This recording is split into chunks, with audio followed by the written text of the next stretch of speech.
Bonjour à tous. Je suis très content qu'il y ait autant de monde. Je m'appelle Grégory Boissineau. J'appartiens à la société SOAT où mon activité actuellement est un poste de CTO. Donc, je m'occupe des orientations technologiques, de l'animation technologique, de la capitalisation, de la montée en compétences de nos consultants. Et voilà, cet après-midi, pendant une petite heure, je vais vous parler en fait de Domain Driven Design, donc DDD. Et qu'est-ce que ça peut vous apporter en fait dans vos projets, dans vos produits logiciels, justement, d'où la thématique de cette journée de la culture projet et la culture produit. Et surtout en termes de qualité au niveau de démarche d'architecture logicielle. Donc, le DDD, déjà, c'est une approche. C'est vraiment un mouvement avant tout, un mouvement de développement, de conception logicielle qui vous permettent en fait de gérer de manière plus sereine en fait la complexité métier. Donc voilà un petit peu pour poser le cadre. Donc ce que je vais vous parler un petit peu dans cette conférence, je vais d'abord vous parler un petit peu de comment s'inscrit le DDD dans cette activité de design, donc de conception. Les principales problématiques aujourd'hui que font face nos projets informatiques et comment le DDD, à travers des principes, des pratiques, des patterns, essaye d'y répondre.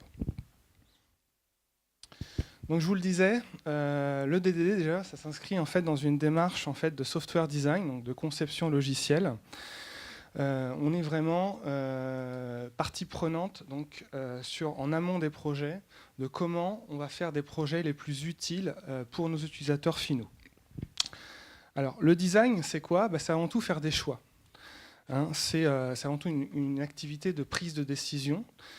Une activité de prise de décision, tout simplement, qui va consister à déterminer en fait le quoi, le pourquoi, le comment, le qui.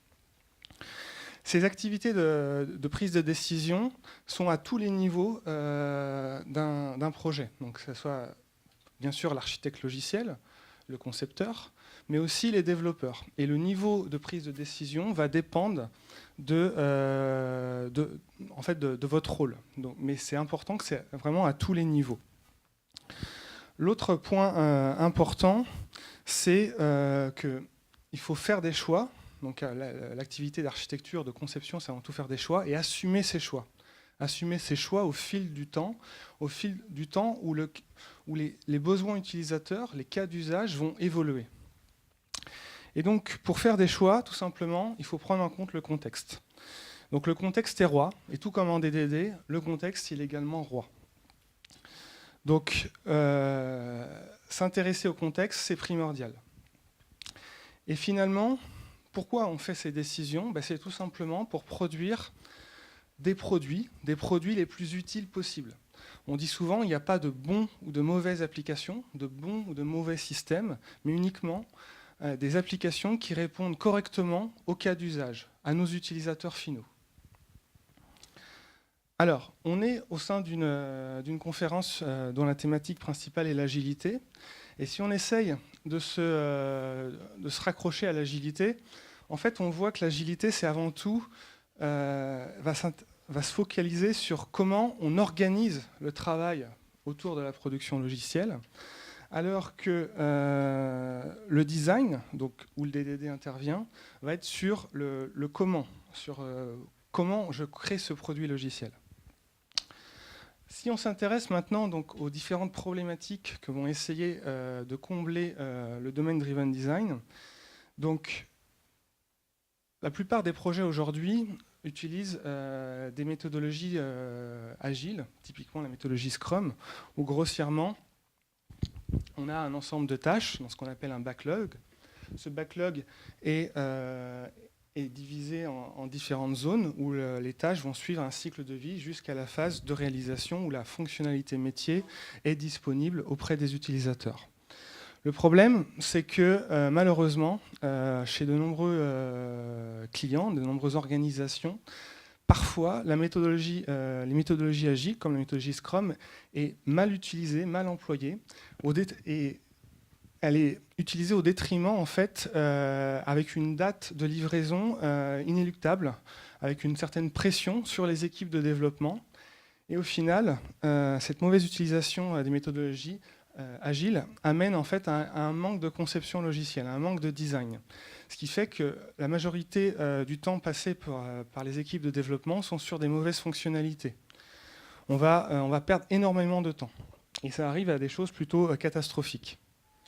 L'autre type de problématique où on fait face, c'est qu'on a tendance trop rapidement à s'intéresser aux problématiques technologiques, à ce qu'on appelle à l'espace des solutions, qui va contenir les différents langages, l'infrastructure, les frameworks, les librairies, au lieu de s'intéresser au cas d'usage, ce pourquoi vraiment je veux créer mon application, je veux créer mes produits logiciels.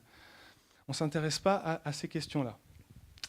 Et ces problématiques sont souvent couplées pour, en particulier, une population de jeunes développeurs qui cherchent avant tout à avoir sur son CV les meilleures technologies, les meilleurs frameworks, à avoir un truc le plus bankable possible.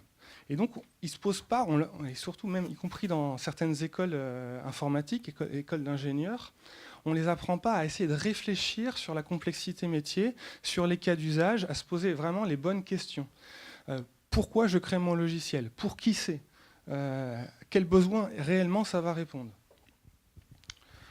Autre grande topologie,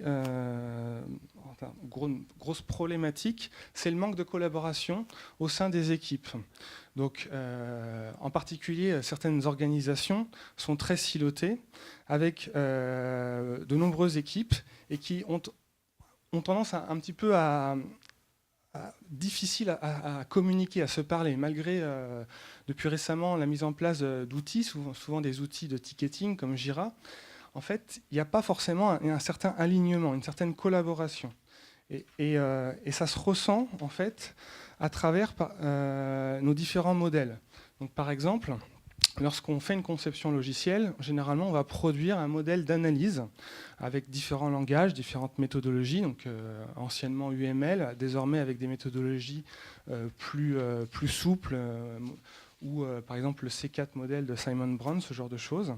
Et puis le modèle de code qui est véritablement l'implémentation, la partie d'exécution, le runtime, qui est vraiment la source de vérité. Et le problème, c'est que ce manque de collaboration va créer vraiment un véritable muraille, un véritable mur entre ces deux modèles, et ce qui fait que les deux modèles vont coévoluer de manière complètement distincte, en fait. Et au final, le code source, qui va réellement représenter le produit, ne va plus du tout refléter le modèle d'analyse de départ. Et on va voir justement comment le DDD permet de casser cette muraille. Autre problématique, c'est que au début d'un projet, ou même d'un plus orienté produit, lorsqu'on est une start-up, au début, tout va bien. Le scope métier est assez faible, c'est petit, et au fil du moment, on rajoute des fonctionnalités, on rajoute des cas d'usage. Et malheureusement, ce qu'on observe, c'est qu'on a un certain manque d'organisation, un manque de considération, qui fait qu'on arrive à quelque chose souvent qui marche, qui fonctionne, mais plus personne va réellement sait comment ça fonctionne. Donc pour faire toute évolution, toute modification, on va généralement mettre ses meilleurs développeurs, c'est ceux qui connaissent le mieux également les applications, mais même eux, ils vont passer énormément de temps dans ce qu'on appelle l'espace des solutions, c'est-à-dire sur les problématiques techniques, au lieu d'essayer de se focaliser sur des problématiques métiers et ainsi d'être au plus du time to market pour livrer la fonctionnalité le plus rapidement au end user. Autre problématique, c'est qu'on a tendance, et ça on le voit dans 90% des projets, des organisations, à faire une conception pilotée par les données, donc ce qu'on appelle des data models, avec des schémas de base de données dans du monde du relationnel, avec des formes normales, 1NF, 2NF, 3NF, et ainsi de suite. Ce qui fait qu'on ça génère mécaniquement des applications de type CRUD ou des applications dont la logique métier se retrouve dans les vues de présentation et pas dans des couches de services métiers dédiés. Et encore une fois, les écoles informatiques, parfois, sont responsables, puisque on a tendance à apprendre à nos jeunes diplômés ce type d'approche, et la majorité des développeurs n'ont jamais vu de business model. Ils ont uniquement vu ce data model. Donc pour eux, c'est naturel. C'est ce qui leur paraît une bonne approche. Mais malheureusement, ce type d'approche génère ce type d'architecture, qu'une architecture qu'on appelle database centric architecture, où la base de données est au centre. Les données sont au centre et on construit au fur et à mesure les différentes couches. Alors, ça marche, ça fonctionne très bien. Le seul souci, c'est que justement, quand l'application est trop large, il y a trop de fonctionnalités, on a un problème de découper, parce qu'on se retrouve avec une base de données qui est partagée, ce qu'on appelle le share database. Et on se retrouve souvent avec 800, des centaines de tables, voire 1000, 2000 tables sur certains clients sur lesquels je suis intervenu. Donc ça ne favorise pas le découpage métier et donc l'innovation pour mettre à disposition chaque modification le plus rapidement possible. Autre souci, c'est que ce type d'architecture entraîne mécaniquement des problématiques technologiques. En général, on va être sur une seule pile technologique, une seule stack technologique, donc tout en Java, tout en .NET ou d'autres langages. Ça ne favorise pas non plus l'innovation entre les différentes équipes. Autre souci qu'on voit dans nos différents projets, c'est un manque de communication, donc principalement entre nos équipes de développement d'une part et nos experts métiers d'autre part. Et donc par exemple, un simple terme qui va être exprimé au début par nos experts fonctionnels, par exemple une notion de contact, il va être représenté dans le code source, le code qui représente la réalité, vraiment l'exécution, par un objet qui s'appelle par exemple client. Alors que finalement, ça désigne exactement la même chose. Mais il n'y a pas eu cet alignement en termes de communication. Et au final, on va sans arrêt essayer de trouver une charge cognitive pour faire le mapping des deux termes. Pire encore, on peut utiliser le même terme, mais pas avec le même niveau de granularité. Par exemple, une notion de salle, pour un expert métier, on va avoir un ensemble de détails très fins, avec une notion de capacité, d'étage, est-ce qu'il y a de l'air conditionné ou pas, et un développeur qui n'a pas ce niveau de détail métier, lui, tout simplement, il va représenter d'un point de vue code une salle avec juste un nom. Donc tout ça matérialise finalement cette absence de langage commun entre nos différentes équipes. Donc c'est quoi ? Ça fait que en fait, nos organisations structurelles et nos équipes de développement technique ne sont pas du tout alignées. Et aujourd'hui, j'ai pas peur de dire qu'on arrive dans le monde du logiciel à vraiment une crise d'alignement. Et avec des choses comme ça, ce qu'on appelle le pattern Big Ball of Mood, donc un gros tas de soupe, et on ne sait plus du tout comment s'en sortir. Donc, l'idée, c'est que ne paniquez pas, et le DDD essaye d'estomper ces problèmes d'alignement. Donc le DDD, c'est quoi ? C'est l'abréviation de Domain Driven Design, donc en français, conception dirigée par le métier. Donc ça a été créé par Eric Evans, donc, qui est le créateur et qui a créé et conçu l'ensemble, ce terme et l'ensemble de la terminologie DDD. Et ça a été créé en fait en 2003 avec la sortie de son livre Tackling Complexity in the Heart of Software. Et vous allez pouvoir vous poser la question, mais pourquoi ça s'est créé depuis aussi longtemps et c'est que maintenant qu'on commence à en parler, ça commence à se mettre en place dans les projets, etc. Pourquoi ça fait depuis plus de 10 ans, etc. Tout simplement, c'est une question de notoriété. Et c'est vraiment depuis 3-4 ans qu'on observe vraiment des véritables problématiques d'applications dites monolithiques. On ne sait plus du tout comment découper, comment s'en sortir, comment modifier les choses, où le DDD tente à apporter des solutions. Et donc on trouve la plus-value. Mais tous les concepts existent réellement depuis toutes ces années-là. Et c'est quoi son paradigme de départ au DDD? C'est tout simplement de dire, en réalité, lorsqu'on prend un petit peu de recul dans nos projets, dans nos applications, la principale complexité, en fait, elle n'est pas technique. Elle est en fait issue du domaine. Donc, je cite notamment le créateur du DDD, Eric Evans. Et c'est quoi le domaine? En fait, le domaine, c'est la réalité. C'est le monde où on vit, ce qu'on appelle l'espace des problèmes, qui contient en fait les différents problématiques, les cas d'usage que nos applications logicielles souhaitent résoudre. Donc c'est une sphère de connaissances qui contient toutes nos règles métiers, nos hypothèses, nos cas d'usage pour les résoudre. Et la complexité d'un logiciel, c'est cette combinaison de ces deux complexités.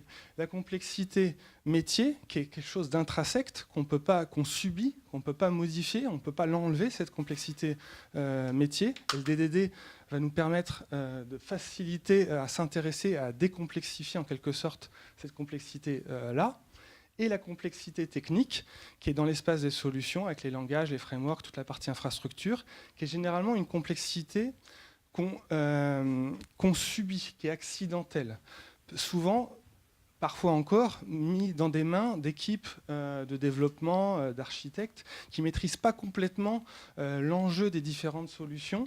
Ils n'ont pas correctement lu la documentation, ils n'ont pas correctement été formés, mais en réalité, la vraie complexité, elle est métier. Du coup, ces domaines, ce qu'on appelle le terme domaine, se basent sur des modèles. Un modèle, c'est quoi? C'est tout simplement d'essayer d'abstraire la réalité pour nos cas d'usage en supprimant tous les détails les plus insignifiants. Et arriver ainsi à avoir un système de projection entre mon espace de problème, qui contient mes différents cas d'usage sur lesquels je veux résoudre, et l'espace des solutions qui va contenir mon implémentation réelle qui va constituer mon produit destiné aux utilisateurs. Et le DDD, c'est quoi? Tout simplement, c'est un pont, ça va faire le bridge entre l'espace des problèmes et l'espace des solutions. Voilà ce que c'est que le DDD. Donc on est vraiment sur l'alignement. Et pour aligner, il faut d'abord essayer vraiment de comprendre pourquoi on veut créer des applications, donc cet espace des problèmes. Et donc en rendant ce qu'on appelle explicite n'importe quel élément potentiellement implicite. Et pour cela, la première pierre angulaire du DDD, c'est la création d'un langage commun, d'un langage partagé par toutes les équipes de développement, les architectes, les experts métiers, les experts fonctionnels, les testeurs, les ops, on va vraiment toute la chaîne. Et ce langage commun est partagé par tout le monde. On appelle ça, en DDD, le Ubiquitous Language. Et ce Ubiquitous Language, il va être exprimé bien sûr dans les diagrammes, dans le modèle d'analyse, dans les conversations, dès qu'on a envie de parler avec nos experts métiers, ça va se retrouver dans les documents, et jusqu'au code final, au modèle de code, où tout simplement, on peut résumer comme ça, le DDD permet en fait de faire rentrer le métier dans le code, à travers ce langage commun. Donc ça se matérialise tout simplement par la création généralement d'un glossaire, des différents termes communs, et partagé et maintenu par toute l'équipe qui vont produire nos produits logiciels. Et cet alignement entre ce modèle d'analyse et ce modèle de code, qui est vraiment la source de vérité, va se faire justement grâce à la création de ce langage commun et partagé, où on va voir comment pour le construire. Alors justement, le DDD, si vous deviez retenir comment ça se décline techniquement, ça se matérialise en fait en 3 piliers. Le premier pilier, c'est ce qu'on appelle les techniques de collaboration, le collaborative modeling, qui va nous permettre en fait de créer ce langage commun. Le strategic design et le tactic design, qui est sur la partie un petit peu plus implémentation pour les équipes de développement. Donc commençons par le collaborative modeling ou design. Ça consiste tout simplement à explorer donc, notre espace des problèmes qui contient les différents cas d'usage. L'objectif, c'est tout simplement de découvrir pourquoi réellement on veut créer notre produit logiciel.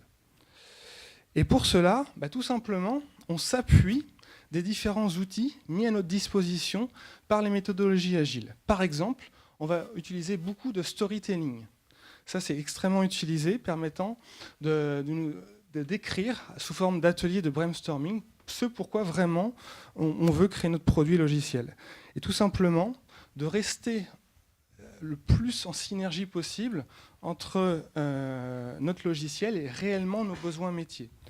Et donc, de même, autre outil de l'agilité, on va pouvoir s'appuyer sur des business model Kavna, qui est un outil de visualisation qui va vraiment nous centrer sur quels sont nos partenaires, nos activités, nos coûts et ainsi de suite. Et l'idée, c'est vraiment de mettre tous les membres qui vont participer à ce produit logiciel, de les inclure complètement.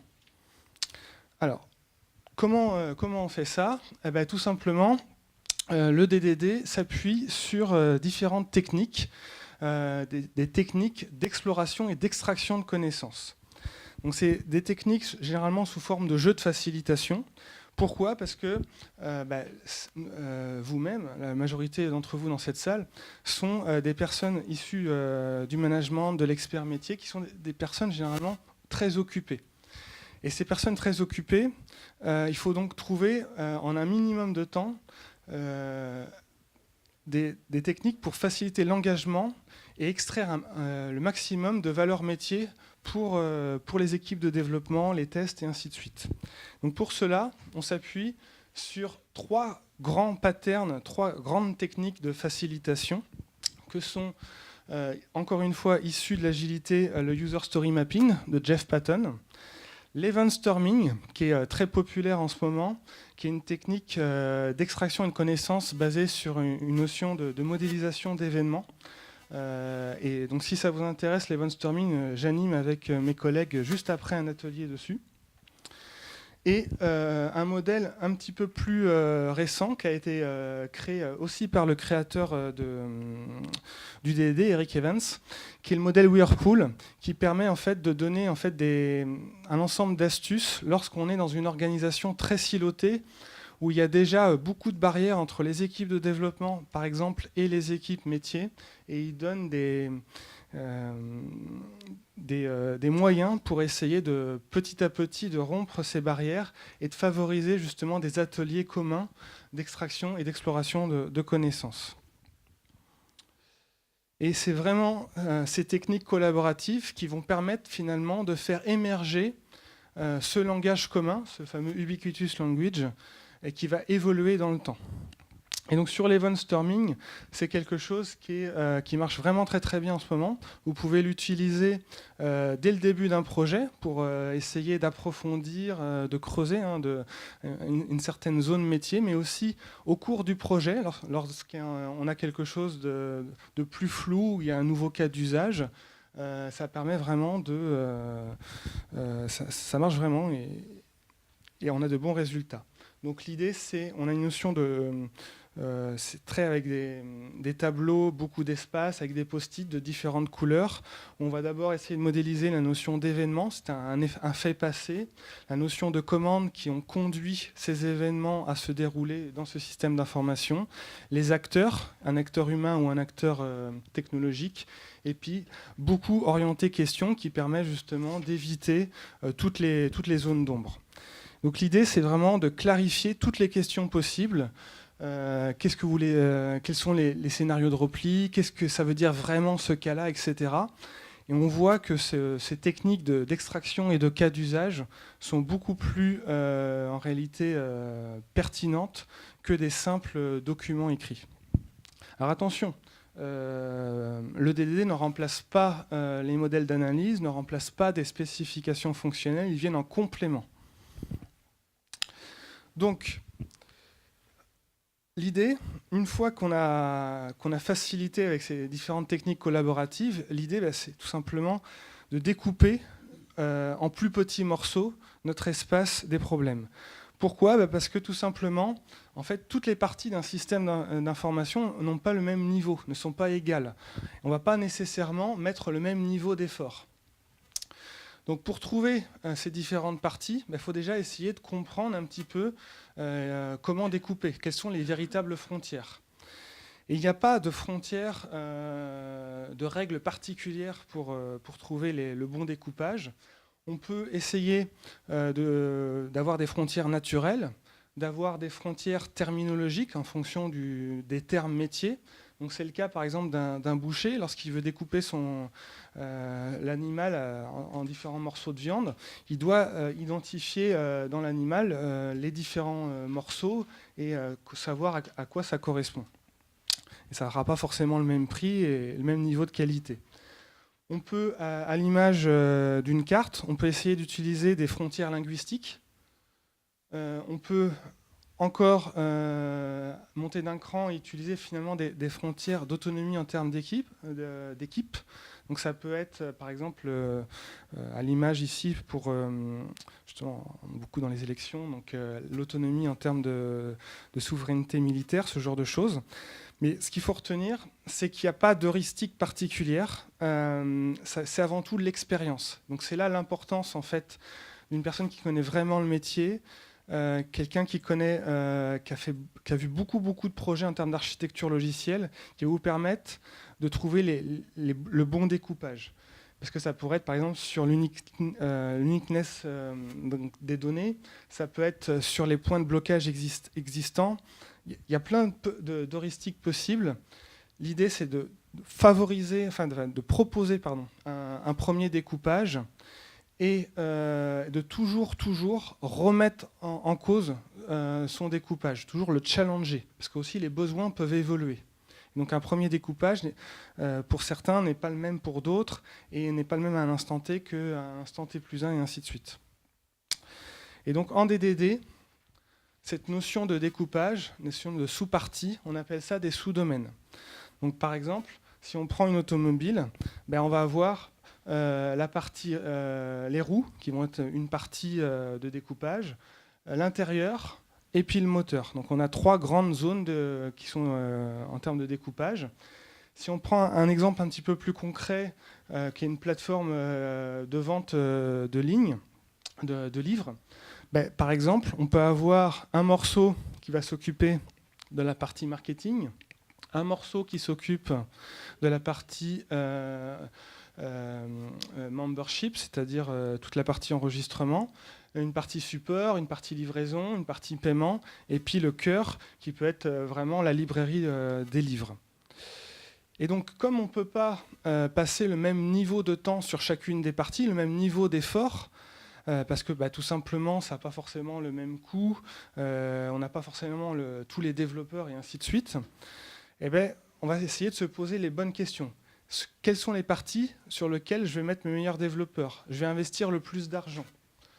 Quelles sont les parties que je vais pouvoir acheter potentiellement, que je vais pouvoir, certaines qui sont moins importantes, offshoriser, et ainsi de suite.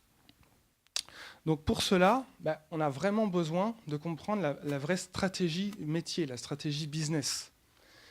Donc on a besoin de découper, de distiller ces informations-là pour arriver à ce qu'on appelle 3 grandes catégories en DDD, ce qu'on appelle le core domaine, donc c'est les clés du succès, c'est ce pourquoi je crée mon logiciel, les génériques subdomaines qui sont au service des core domaines et les supporting.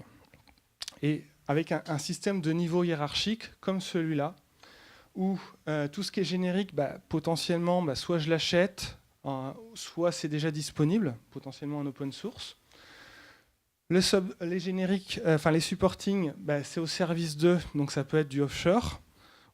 Et le core domaine, c'est là où ce pourquoi, par exemple, j'ai créé ma société, pourquoi je crée mon produit. Et donc pour cela, comme je vous l'ai dit, il faut comprendre le besoin métier, la stratégie métier, et donc je dois extraire en fait ma vision produit. Et cette vision produit, ça peut être, on part par exemple de différents documents, ça peut être un simple document d'expression de besoin exprimé avec les experts fonctionnels, dans lequel, à travers différents ateliers, j'extrais les science points pour arriver à cette vision produit, et ainsi, par exemple, de déterminer que lors d'une vente de voiture, ce qui fait son prix, ça va être son moteur, qui est donc mon core domaine. La partie roue va être le supportive et l'habitacle va être le générique. Et si on reprend sur mon modèle de plateforme, que je m'en rends compte, par exemple, c'est juste un cas d'usage, parce que pour d'autres cas d'usage, ça peut être un autre découpage ou une autre affectation. Mais typiquement, tout ce qui est librairie, book et ce pourquoi je veux vendre mes livres, ça va être des corps domaines, alors que les autres, comme par exemple tout ce qui est gestion de paiement, c'est quelque chose qui est sur étagère, donc c'est générique. Tout pareil, la partie support, en revanche, les autres sont au service d'eux avec le supporting domaine. Et une fois qu'on a identifié, qu'on a correctement découpé via ces ateliers justement d'extraction de connaissances, qu'on a identifié sur quoi je vais mettre mon focus, tout simplement, vos produits logiciels, c'est vos corps domaines. C'est là où vous allez mettre vos meilleurs développeurs, ceux qui sont les plus compétents d'un point de vue métier, mais aussi technique, parce que c'est ce qui fera réellement la valeur de vos produits. Donc voilà un petit peu ce que peut apporter le DDD d'un point de vue découpage métier, exploration des connaissances métiers. Maintenant, si on prend l'espace des solutions, donc c'est l'espace contenant les technologies, les langages, les frameworks, déjà le DDD va essayer de mapper un domaine modèle pour chacun des sous-domaines. Et donc grâce à ce découpage, l'idée c'est d'avoir un domaine métier pour chacun des sous-domaines. Et dans l'idéal, avoir un mapping 1-1. Sauf que, après, on peut redécomposer en plusieurs morceaux. Par exemple, si on prend la partie livraison, on s'aperçoit que ça a du sens d'avoir des clients qui sont privilégiés avec des mécanismes prioritaires, donc avec un priority domaine modèle, et le reste qui est en régular. Alors, cette notion de conception, elle est difficile. Faire un modèle, c'est extrêmement difficile. Plusieurs modèles sont à disposition, donc parmi lesquels vous allez retrouver certains noms comme CRUD, Transaction Script, Anemic, etc. Le DDD met le focus sur la notion de domaine modèle, c'est-à-dire un modèle qui est riche en termes d'état, en termes de règles métiers. Et l'enjeu, c'est de choisir le bon modèle en fonction de votre contexte. Puisqu'en fonction de la complexité de votre métier, vous n'allez pas forcément choisir le même modèle par rapport en termes de maintenabilité. Par contre, ce qu'il faut retenir, c'est que le DDD en soi va se focaliser en fait sur l'exploration métier, sur trouver le bon niveau de découpage, l'identification des corps domaines, etc., mais n'impose pas un domaine modèle spécifique. Une fois qu'on a réussi à trouver ce bon découpage, on va essayer de garder en fait ce domaine modèle, ce code modèle, qui est la source de vérité, la plus agnostique possible des problématiques techniques. Et ainsi, arriver à une architecture non pas centrée sur la base de données, comme je l'ai montré tout à l'heure, mais centrée sur le domaine métier, avec au centre un domaine modèle qui est complètement agnostique de toute infrastructure, de toute technologie, de toute considération technique, qui représente uniquement les hypothèses, les règles métiers sur lesquelles vont répondre mes corps domaines, donc mon produit logiciel. Et ensuite, par injection de dépendance, par surcouche, on va dire, je vais rajouter mes cas d'utilisation, de telle sorte que mes considérations techniques sont complètement déportées à l'extérieur, et ça favorise beaucoup plus l'évolution. Donc ça, c'est voilà grossièrement ce type de modélisation, type d'architecture logicielle sur lequel j'arrive lorsque j'applique les principes du DDD. Alors, ça ne suffit pas. Par exemple, vous pouvez avoir cette problématique-là. Au début, comme je vous le montrais, tout va bien et ainsi de suite, sauf que les cas d'usage augmentent au fur et à mesure. Et donc c'est le cas par exemple d'un objet métier, customer, où au début, il était uniquement sur la partie gestion de commande, les orders, donc avec ces différents cas d'utilisation, ces différents attributs. Et au fil du temps, en fait, les cas d'usage se sont enrichis. Et donc, on a par exemple une notion de reviewer, une notion d'authentification, qui sont dans des contextes métiers différents. Or, au sein de son système d'information, on s'aperçoit que l'objet a plusieurs cas d'usage. Donc, ça crée une ambiguïté. Et donc, pour cela, l'idée, c'est de ce modèle qui devient ambigu, trop large en termes de complexité, l'idée, c'est de le découper, et de le découper en ce qu'on appelle des bounding contexts. Donc, c'est le terme en DDD. C'est vraiment cette notion de château où, à l'intérieur même, j'ai mon domaine modèle, et je vais essayer de le protéger, de garder son intégrité le plus longtemps possible. Et ainsi de suite, et ainsi d'avoir, par exemple, dans mon cas de tout à l'heure, d'avoir 3 morceaux complètement séparés. Donc, par contre, on est dans l'espace des solutions, donc on est déjà dans l'espace de réalisation, donc 3 domaines modèles, où pour chacun des cas d'usage, donc par exemple ici authentification, orders et évaluation, avec potentiellement un renommage de l'objet métier. Et donc tout à l'heure, ce qui s'appelait customer va rester customer pour la partie commande, mais on va trouver un terme linguistique beaucoup plus adapté via une collaboration avec nos experts métiers. Et donc pour la partie authentification, on va l'appeler par exemple juste user, et sur la partie évaluation, on va l'appeler par exemple reviewer. Et ce qui va garantir le DDD, c'est cette frontière qu'on va appeler une frontière linguistique finalement. Il va essayer de la préserver, et donc ce modèle va essayer de garder son intégrité le plus longtemps possible, jusqu'à la nécessité ensuite de redécouper éventuellement. Et donc, si on essaye d'aligner le tout, on va se retrouver généralement avec quelque chose comme ça, donc avec notre vision métier, nos sous-domaines, et à l'intérieur, ce qu'on appelle des bounding contextes, où tout à l'heure, nos deux modèles viennent de bounding context. Donc par exemple, sur la priorité bounding context et regular bounding context sur la partie livraison du sous-domaine. Donc voilà un petit peu comment peut être amené à appliquer le DDD. Autre pilier, c'est le strategic design. Donc le strategic design, c'est par exemple le cas d'Amazon. Donc vous êtes sur la page d'Amazon, donc la page d'accueil, vous cherchez l'ensemble des livres, par exemple sur le domaine driven design, et en fait vous vous rendez compte qu'au sein d'une même page, il y a différents découpages, différents morceaux qui n'ont pas la même finalité métier. Donc ce premier morceau, par exemple, c'est lister la liste des produits. Là, c'est la partie compte, l'autre, c'est la partie menu, et ainsi de suite. Et l'idée, tout simplement, arriver finalement à son système d'information à avoir une combinaison de bounding context. Et donc le bounding context, l'idée, c'est qu'il comporte, comme on l'a vu, un domaine modèle, ses propres données, donc sa propre database, éventuellement sa partie interface graphique. Donc soit il est autonome, c'est une vraie application, un vrai produit, soit, comme chez Amazon, une interface graphique va être la composition de différents bounding contexts, où chaque bounding context va avoir son propre découpage métier, ses propres données, et éventuellement son petit bout graphique en termes de composants. Et ça, en fait, ça permet finalement d'avoir à terme une équipe dédiée pour chacune bounding context.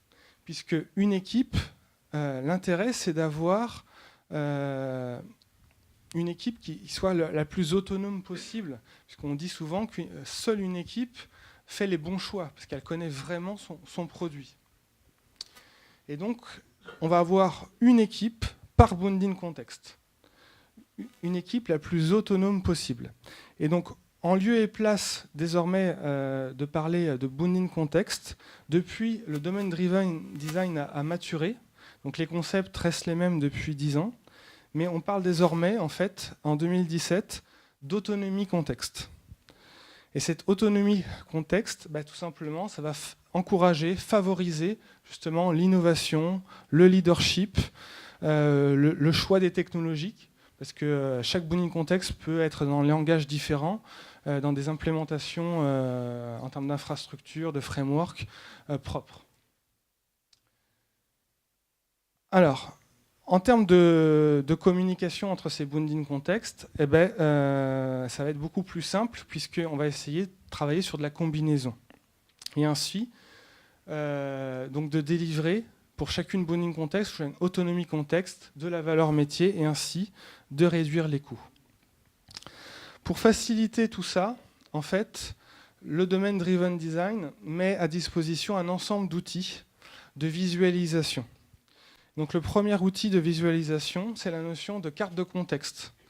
Et donc la carte de contexte, c'est son premier outil finalement pour découper son espace de solution en ayant clairement quels sont dans mon système nos différents bounding contextes, quelles sont les équipes associées à chacune bounding contexte. Une équipe peut gérer un ou plusieurs bounding contextes. En revanche, un bounding contexte est géré par une seule équipe. Quelle est l'intégration? Quels sont les flux de communication entre chacune des bounding contextes et donc indirectement entre les différentes équipes? Et la partie transverse. Et ça permet vraiment d'avoir cette notion visuelle. Pour ensuite aller sur un niveau beaucoup plus avancé, avec des problématiques d'intégration, donc dans un mode de partenariat. Et donc par exemple, lorsque je veux m'intégrer à un legacy, je vais mettre en place, je vais déjà le visualiser, que je m'intègre à un legacy, et mettre en place par exemple une couche d'anticorruption pour éviter la contamination de mon propre modèle avec le modèle legacy. Ou alors, par exemple, dans le contexte de livraison, comme mon modèle ici est trop complexe, tout simplement, en fait, je vais me soumettre, je vais exactement adapter le modèle en amont. Ou alors, lorsque je crée mon contexte, je vais mettre en place un ensemble d'interfaces, de protocoles qu'on appelle Open Host Service pour faciliter mon usage et ainsi éviter l'intégration entre mes différents bounding contextes. Et ça permet d'être vraiment visuel.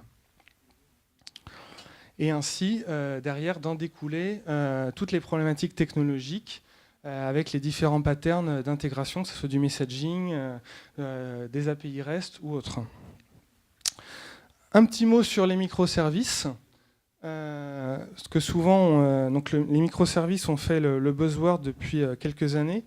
Et quel est le rapport entre le domain-driven design et les microservices? Donc, pour ceux qui ne connaissent pas, les microservices, tout simplement, on peut le définir comme un pattern d'architecture qui consiste à diviser son système d'information en des services métiers les plus autonomes possibles, en termes métiers, mais aussi en termes de déploiement, de configuration, de maintenabilité du coup. Et finalement, un microservice, c'est un bounding context, ou plus précisément un autonomie contexte, c'est-à-dire un contexte autonome d'un point de vue équipe. Et grâce au domain driven design qui nous a permis en fait, d'explorer la connaissance métier, de trouver le bon niveau de découpage, le bon domaine modèle, et on arrive finalement à mettre en place une bonne architecture microservice grâce au DDD. Donc voilà, en quelques mots, un petit peu le DDD. Donc ce qu'il faut retenir, c'est qu'avant tout, comme toute activité de conception, le DDD, c'est une histoire de compromis, faire des choix, assumer ses choix. On essaye de favoriser l'alignement entre les différentes équipes, en particulier entre les équipes métiers et les équipes de développement. Il faut le voir un petit peu aussi comme la continuité éventuellement du DevOps qui essayait d'aligner les équipes de développement et les équipes des Ops. Ici, c'est l'alignement entre les équipes, DevOps, les équipes de développement et les équipes Ops. Le DDD, c'est entre les équipes de développement et les équipes métiers. Et pour cela, le DDD s'appuie donc sur trois principaux piliers qui sont le collaborative design, le strategic design et le tactical design, qui est plus sur la partie implémentation, avec par exemple la notion d'agrégat. Mais en particulier, il s'appuie sur la notion de langage commun, universel, le ubiquitous language, la notion de bounding context qui vous permettent d'essayer de garder l'intégrité de vos domaines modèles le plus longtemps possible en fournissant une notion de frontière linguistique et sur la partie découpage, d'identifier ce qu'on appelle les corps domaines, qui sont ce pourquoi vraiment je veux créer mon logiciel, la notion de produit. Voilà. C'est tout bon. Je vous remercie.